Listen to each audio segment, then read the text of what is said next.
Hello everyone. Today we will discuss about the great Indian poet Michael Madhusudan Dutt. I am Rajni Meena, Assistant Professor, Government College Rawatwata. Introduction of the poet. Michael Madhusudan Dutt was a Bengali poet, writer and dramatist. He was a pioneer of Bengali drama. His famous work Meghnad Vad Kavya is a tragic epic. It consists of 9 cantos and is exceptional in Bengali literature both in terms of style and content. He also wrote poems about the sorrows and afflictions of love as spoken by women. Michael Madhusudan Dutt's early life and education. Dutt was born in Sagoratri in a village in Keshapur, Upazila, Jessore district of undivided Bengal, which is now in Bangladesh. His father was Raj Narayan Dutt, a pleader in the in the in the Sadar court, and his mother was Janvi Devi. He was exceptionally talented student, recognized by teachers and professors as being a precious child with a gift of literary expression. Early exposure of English education and European literature inspired him to emulate the English in taste, manner, and intellect. An early influence was his teacher at Hindu College, Calcutta, David Lester Richardson. Richardson was a poet and is inspired in that a love of English poetry and particularly Byron. Datta began writing English poetry aged around 17 years, sending his works to publications in England, including Blackboard's magazines and Bentley's miscellanies. There were, however, these poems were never published. It was also the time when he began a correspondence with his friend Gaur Das Besek, which today forms the bulk of sources on his life.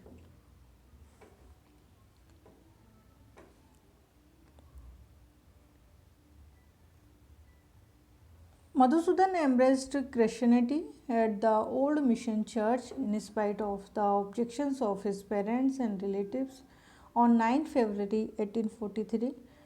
He did not take the name Michael until his marriage in 1849.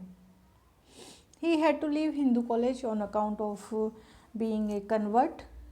In 1844, he resumed his education at Bishop's College, where he stayed for 3 years. In 1847, he moved to Madras, which now in Chennai, for due to family tensions and economic hardships. Having been disinherited by his father, while in Madras, he stayed in the Blacktown neighborhood and began working as an usher at Madras Male Orphan Asylum. 4 years later, in 1851, he became a second tutor in the Madras University High School.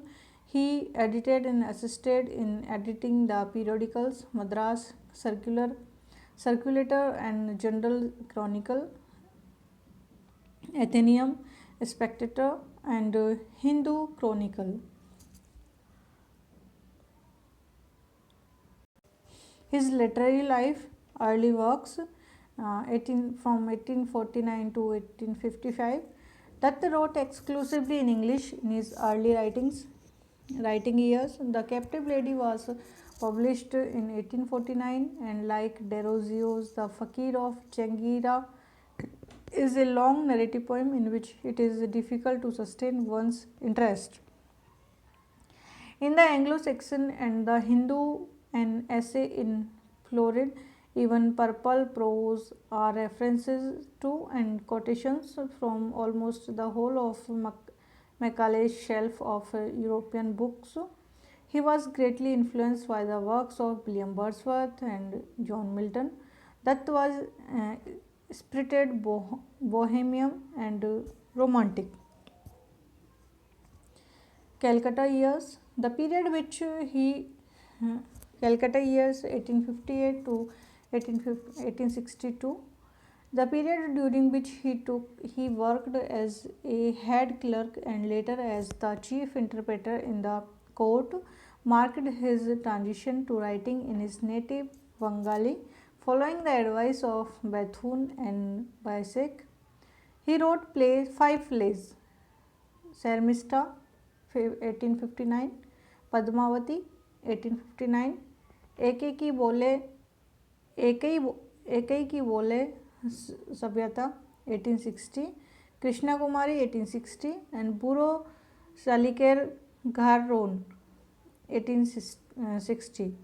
Then followed the narrative poems Tulotama Sambhava Kavya 1861, Meghnad Vad Kavya 1861, Bajrangana Kavya 1861, Virangana Kavya 1861. He also translated three plays from Bangla to English, including his own Sarmista. Final years from 1866 to 1873. A volume of his Bangla sonnets was published in 1866. His final play, Maya Kanan, was written in 1872. The Slaying of Hector, his prose version of the Iliad, remains incomplete. Linguistic abilities.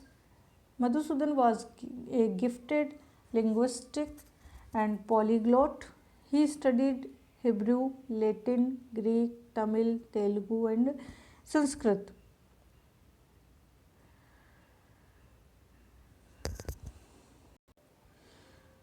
Sharmista was the first attempt at blank verse in Bengali literature. Kali Prasanna Singha organized a felicitation ceremony to Madhusudan to mark the introduction of blank verse in Bengali poetry. Praising that blank verse, Sir Ashutosh Mukherjee observed, as long as the Bengali race and Bengali literature would exist, the sweet lyre of Madhusudan would never cease playing. He added, ordinarily, reading of poetry causes a soporific effect, but the intoxicating vigor of Madhusudan's poems makes even a sick man sit up on his bed. Datta went to England in 1862 to become a barrister at law and enrolled at the Gray's Inn. Datta marriage and family. Datta had refused to enter into an arranged marriage which his father had decided for him. He had no respect for that tradition and wanted to break free from the confines of caste based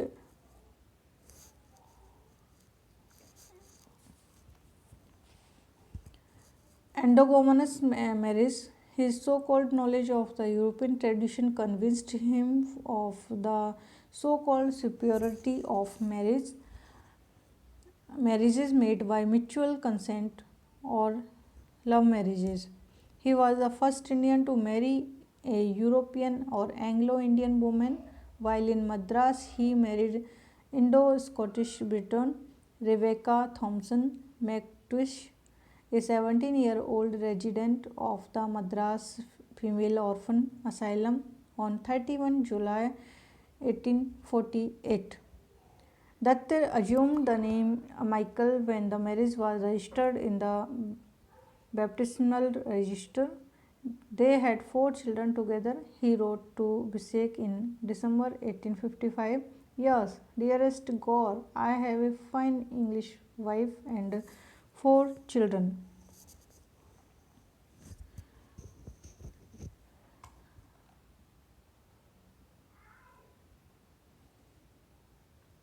Dutt returned from Madras to Calcutta in February 1856 after his father's death in 1855, abandoning his wife and four children in Madras. No records of his divorce from Rebecca or remarriage have been found. In 1858, he was joined there by a 22-year-old of French extraction, Amelia Hanetta. Sophia White, the daughter of his colleague at Madras Male Orphan Asylum. They had two sons, Frederick Michael Milton and Albert Napoleon, and a daughter, Hernetta Elizabeth Sermista. A fourth child was stillborn. Their relationship lasted until the end of his life. Hernetta predeceasing him by 3 days on 26 June 1873. Rebecca died in Madras in July 1892. Only a daughter and a son survived her.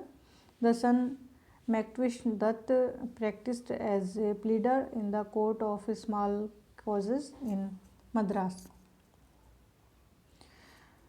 That Dutt died in Calcutta General Hospital on 29 June 1873. 3 days prior to his death, he recited a passage from Shakespeare's Macbeth to his dear friend Bisek to, to express his deepest conviction of life. Out, out, brief candle. Life but a walking shadow, a poor player that struts and frets his hour upon the stage and then is heard no more.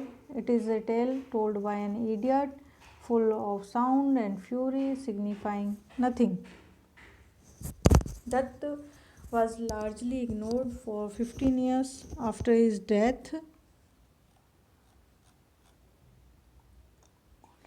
The belated tribute was a tomb erected at his gravesite.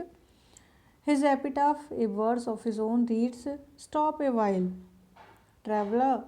Should Mother Bengal claim thee for her son, as a child takes repose on his mother's elfin lap, even so, here in the long home on the bosom of the earth enjoys the sweet eternal sleep poet Madhusudan of the Dattas.